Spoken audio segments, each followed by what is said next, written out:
This is Chicago's very own WGN Evening News at 4.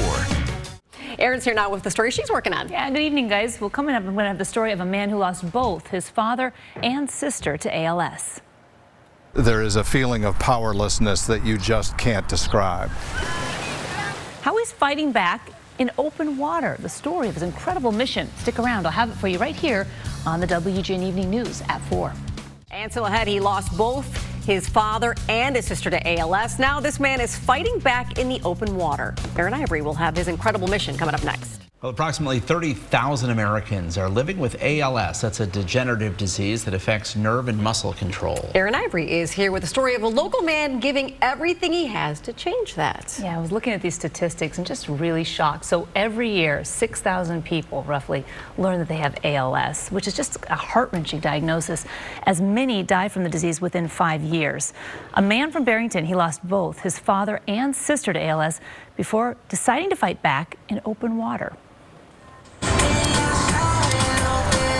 The water is barely 60 degrees, but Doug McConnell dives in, as he's done for the last 8 years.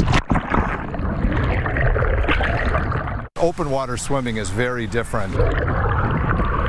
It's cold and it's wavy and it's windy and there's wildlife. He swims distances long enough to equal full marathons. We swam the length of Tampa Bay, Catalina Channel in California, a loop around Manhattan Island. Hundreds of thousands of miles for two people he can't bring back.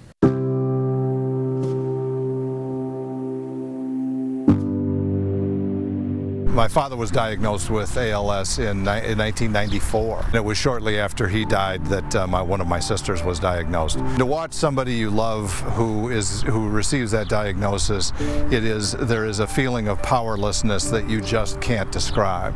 The disease slowly robbing them of all muscle control until they couldn't swallow or even breathe. It's a shipwreck, and to watch somebody go through that process. That feeling of helplessness leading McConnell to the water, to use every working muscle he had in their honor. It started with the idea of the English Channel. Less than 2,000 people in the world have successfully swam across. McConnell told everyone he knew he would do it if they would donate to raise money for a cure. 30 minutes, we love you.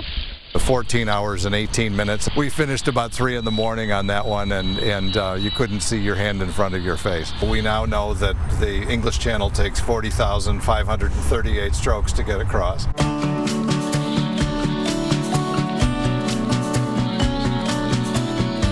His feat, raising enough money to fund a full-time lab researcher at Northwestern's Feinberg School of Medicine. With the help of the fellowship, we are undertaking many different approaches and projects. I'm very, very hopeful that we will have something promising drug soon. Every stroke funding more lab time to find a cure. The pace of discovery is accelerating like never before. So far there are 2 drugs that are approved for ALS, and I think we know about ALS more than what we have known cumulatively in the past 50 years. Motivating McConnell to keep swimming. We're never going to run out of channels to swim. To date, raising $500,000 in hopes that someone else won't lose those they love to the disease. The cure is out there. If our small role is to raise money for that, then we are all in. And as for McConnell, he says he's going to keep swimming until the day that he meets an ALS survivor.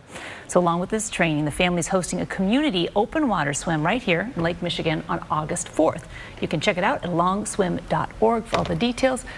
I'm looking at you because I'm thinking you're not going to go anywhere near that water, but you could always donate and support those that are out there, right? No, I'll just be alongside. Man, 14 hours swimming? 14 minutes sounds hard, let alone 14 hours. And he does it without a wetsuit. Right. Wow. Unbelievable. Very Yeah. Thanks, Erin.